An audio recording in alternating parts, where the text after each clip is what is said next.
O princípio de funcionamento do FL inverter tem como referência uma tensão que gira de 5 a 19 volts que penetra pelo conector de entrada. Tensão essa que é a nossa matéria-prima para que possa gerar alta tensão no conector de saída para alimentação da lâmpada. Seguindo a nossa pinagem do nosso conector, nós temos o circuito de apagamento. Esse sinal é oriundo do circuito oscilador da placa lógica, que entra em sincronismo com o oscilador do circuito do FL inverter. Quero destacar que esse sinal nem sempre está presente em todos os FL inverter. Seguindo a nossa lógica, temos o switch da tampa. Switch este que está acoplado a um switch fisicamente, a estrutura do notebook, ou próximo à tela, ou às vezes até ligado ao fecho da tampa, perto ao fecho da tampa, para ser fecho quando a tampa é fechada. E esse sinal faz com que a máquina hiberne e a tela seja apagada. Destaco esse que a máquina não está desligada, ela apenas está hibernada. Temos agora o controle de brilho. Esse controle de brilho é um sinal proveniente do circuito do teclado. Através do teclado eu aciono ou desaciono o brilho, gerando neste sinal uma variação de tensão, que faz com que eu diminua e ou aumente a intensidade da minha lâmpada. Seguindo a ordem do conector, temos o pino de terra, que é a referência comum para todas as tensões positivas do nosso circuito. Temos agora o filtro de entrada. A finalidade desse filtro é eliminar todos os ruídos provenientes pela tensão de matéria-prima, que é a tensão que gira entre 5 a 19 volts. Essa tensão, logo em seguida, é direcionada para o circuito oscilador. Esse circuito oscilador determina a base de tempo da frequência do meu chaveador, que transformará a minha tensão de 5 a 19 volts em uma tensão AC, fazendo com que ele venha a excitar um trafo de alta, que transformará essa tensão de baixa em alta, que será conduzida através do filtro de saída para o conector de saída, fazendo com que, assim, a lâmpada seja alimentada. Para garantir a segurança e a determinação desse circuito no seu bom funcionamento, existe o circuito de proteção. Esse circuito de proteção monitora tanto a entrada quanto a saída, fazendo com que ele ative ou não o oscilador, fazendo com que, uma vez parado o oscilador, o meu circuito de chaveador não chaveie. Se ele não chaveia, automaticamente nenhuma tensão é gerada na saída. Acoplado a esse circuito oscilador, temos dois sinais, que é o sinal de controle de brilho e o switch da tampa. Esses sinais atuam na base de tempo do meu oscilador, fazendo com que ele varie a largura ou a amplitude do meu sinal, controlando a tensão ou a corrente, dando a mim a sensação ou de apagamento da lâmpada ou de controle de brilho. No conector de saída do FL inverter, onde ligamos o conector da lâmpada, muitas vezes geram pequenas centelhas de alta tensão. Tensão essa, porém alta, mas de corrente baixa, ou seja, pode gerar pequenas centelhas que, uma vez manuseada com os técnicos manusearem com suas mãos, pode haver pequenas queimas, sem nenhum risco de vida.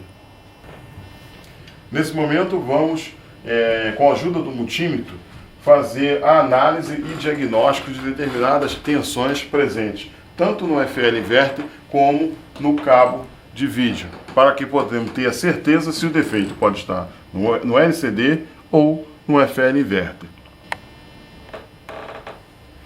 Quero destacar a seguinte condição: todo o problema que estiver ligado à imagem, ou seja, a qualidade da imagem, se está ausência de cor, resolução da imagem, tudo isso está ligado ao circuito do vídeo. Nada tem a ver com FL inverter. O circuito do FL inverter somente trata coisas ligadas a brilho, ou seja, o acendimento ou não da lâmpada. O circuito do FL inverter nada tem a ver com a formação da imagem no LCD. Ou seja, a área da tela pode ser muito comum encontrar dois tipos de defeito: a imagem totalmente apagada, porém com uma pequena imagem bem no fundo, ou seja, sem brilho nenhum. Isso quer dizer que o problema está no problema da lâmpada, porque ela não gera brilho. Ou eu posso encontrar toda a máquina funcionando normalmente e a imagem toda branca, sinal que está havendo a ausência da imagem. Ela está branca porque a lâmpada está acendendo. Estando de posse do nosso multímetro, para que fique mais seguro o nosso trabalho e que não causamos nenhum dano com o manuseio das ponteiras, nós precisamos, como vamos medir tensões, nós precisamos colocar o multímetro na estrutura do circuito do vídeo. Ou melhor, temos que aterrar o multímetro a essa estrutura. Simplesmente poderíamos encaixar essa ponteira em qualquer estrutura. Toda a estrutura metálica do LCD é terra. Então, para me ligar o multímetro ao circuito do LCD, é apenas colocar a ponteira. Porém, poderemos correr o risco dessa ponteira sair, cair, causando dano em alguma parte do notebook.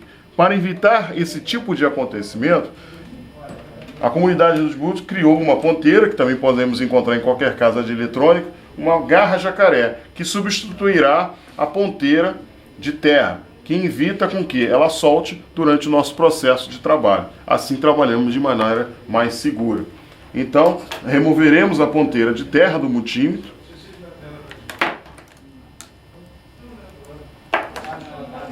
e colocaremos a ponteira no local onde nós tiremos, e na extremidade que existe a garra jacaré, colocaremos em qualquer parte metálica, fazendo com que o meu multímetro esteja aterrado a todo o circuito. E assim, deste modo, eu tenho a ponteira vermelha, que é a ponteira positiva, solta e livre e segura, para que eu possa medir qualquer tensão sem nenhum dano causar a minha análise do meu defeito. Existem dois defeitos muito comuns na área da tela. Eu posso dizer que 50% dos defeitos de notebooks a nível de hardware abrange a essa área da tela.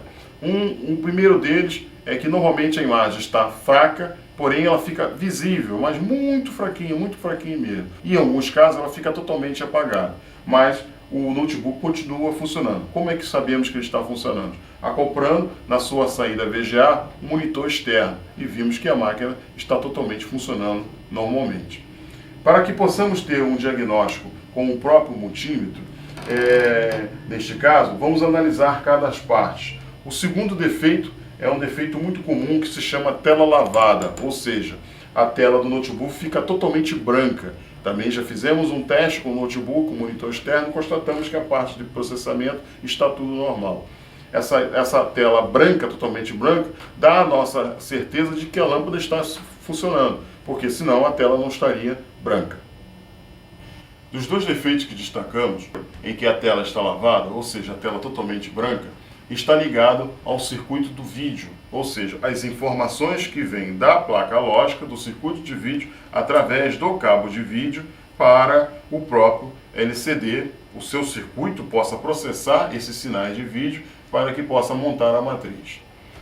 O outro defeito ao qual nós dizemos que a tela está totalmente preta ou com a imagem fraca no fundo, está ligado direto ao FL inverter, que também vem pelo próprio circuito do cabo de vídeo, todas as tensões e alimentações que geram tensões para que ele possa acender a lâmpada. E vamos tratar nesse momento cada caso em particular. Tomando como referência o defeito da tela lavada, o primeiro diagnóstico baseado no troubleshoot que a comunidade notebook fornece, nós temos na pinagem do cabo os sinais que chegam próximo ao LCD. Sinais esses que são do protocolo X e Y, onde aqui se destacam na serigrafia do exemplo que estamos tendo como RX0- e RX0+. E assim sucessivamente, 0, 1, 2 e C, onde eu tenho R, G, B, I, sinais de vídeos que permitem com que o meu LCD receba essas informações e possa processá-la para gerar a matriz. Quero destacar também que na pinagem deste cabo existe também a alimentação, que neste nosso exemplo se destaca como VIN, ou seja, tensão IN, tensão de entrada. Exatamente neste ponto, onde eu tenho aqui destacando o pino 1 e 2, fica destacado o terra, o 3 e 4 fica destacado a alimentação positiva. Utilizando o nosso multímetro, vamos medir determinadas tensões que se encontram indicadas em nosso troubleshoot na pinagem deste cabo. tensões estas que determinam a presença do sinal, uma vez estando presente nos pinos determinados. Seguindo a lógica desse raciocínio do defeito ao qual destacamos, da tela lavada, e está ligado ao circuito de vídeo, para melhor diagnóstico, temos que, de um certo modo, com a ajuda do multímetro, temos certeza do que estamos falando ou daquilo que estamos analisando. Toda a trajetória do raciocínio lógico começa da placa lógica, do circuito de vídeo, passa pelo cabo de vídeo até chegar ao meu LCD. Com a ajuda do multímetro, vamos interromper esse processo, ou seja, vamos destacar o cabo de vídeo e, de posse com o cabo de vídeo em nossas mãos, iremos medir as tensões nas pontas dos cabos, ou seja, dos fios, onde eu provavelmente vou ter entre o pino 1 ao pino 4 a alimentação. Aqui nesse nosso exemplo, do pino 6 em diante, eu tenho sinais e terra, que se variam em RGB+, e RGB-, e assim sucessivamente. Seguindo a lógica do raciocínio que montamos até agora, o primeiro passo é, nosso equipamento já foi desmontado e está desligado. Então, antes de tudo, como já foi dito, desconectamos o cabo, tá? E ligamos o equipamento. Uma vez o equipamento ligado, todo o sinal de vídeo será gerado e chegará até a ponta do cabo. Sinal esse que teremos inicialmente entre o pino 1 ao pino 4, uma tensão de alimentação. Normalmente o pino 1 e 2 é terra, o 3 e 4 é alimentação. Alimentação essa que gira em torno de 3,3 volts DC. Os demais pinos são RX+, RX- e os outros sinais de vídeo consequentemente. Que os sinais positivos variam entre mais ou menos entre 1,5 volt até mais ou menos 2,5 volts, mais ou menos. E os sinais negativos variarão entre 0,2 até mais ou menos 1 volt. Essas tensões não são fixas, mas uma certeza que deveremos ter é que em cada sinal de vídeo, ou seja, no RGBI, todas as tensões serão iguais. Primeiro passo, vamos ligar o multímetro, colocando ele na escala DC, que é a escala da voltagem com o traço e os pontinhos embaixo. Como a tensão que trabalharemos será em torno mais ou menos de 5 volts DC, colocamos o multímetro na escala de 20 volts DC. Escala DC, 20 volts DC.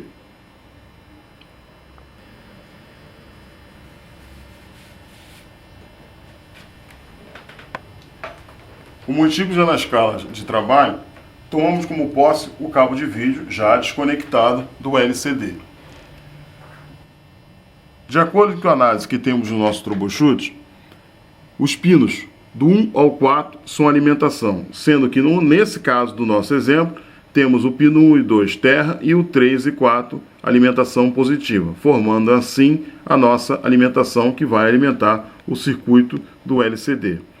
Os demais pinos são sinais e terra, onde encontramos o RGBI se dividindo na classificação de X e Y, ou seja, sinais positivos e negativos, onde os sinais negativos variarão de uma tensão entre mais ou menos 1,5 volt a 2,5 volts, e os sinais positivos variarão mais ou menos entre 0,5 volt até mais ou menos 2 volts. Essas tensões não são exatas, elas variam de acordo com o sinal de vídeo, da condição que a placa lógica de sinal de vídeo esteja mandando.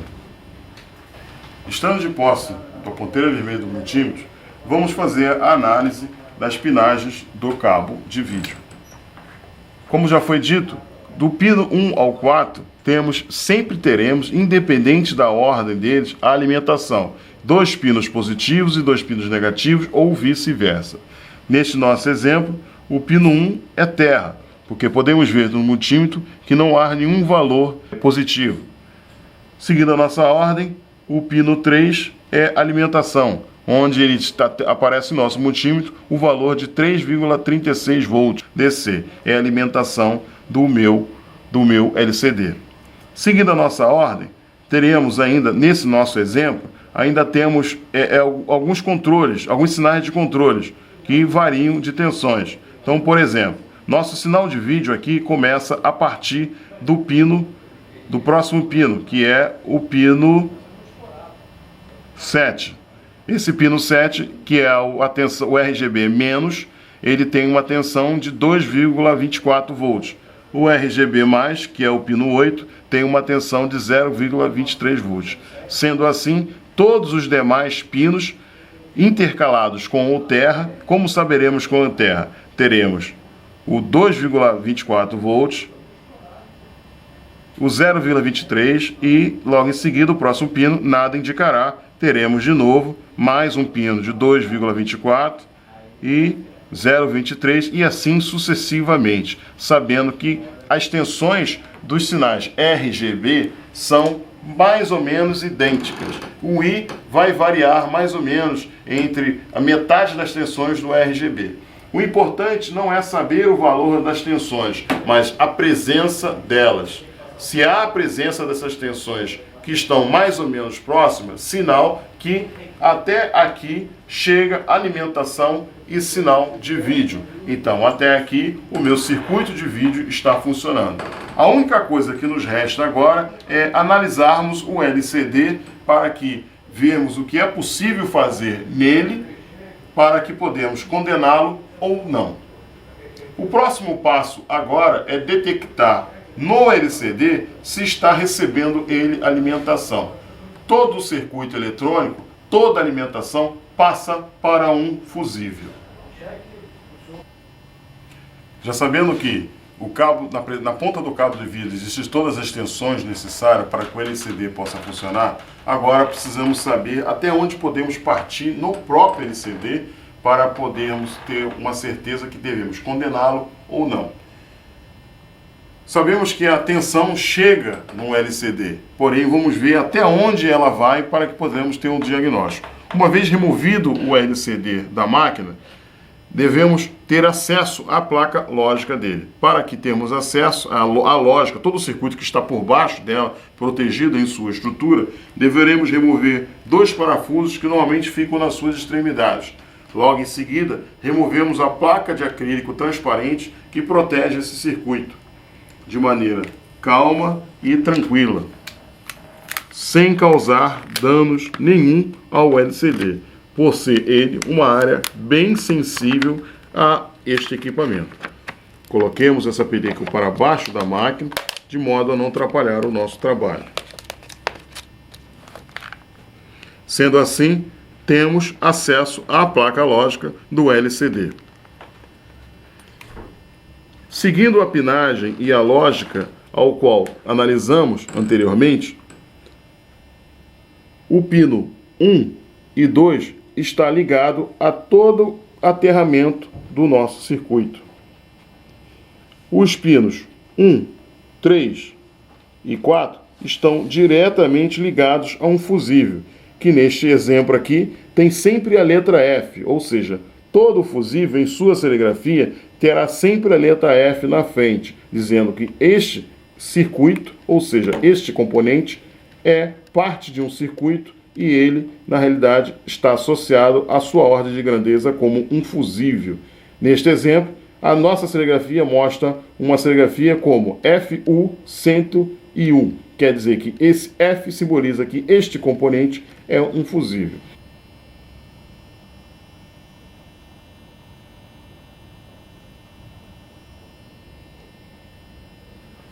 O próximo passo é um multímetro, ou seja, vamos medir um fusível. Então, como já foi dito no módulo de multímetro, em que colocaremos o multímetro na escala de continuidade.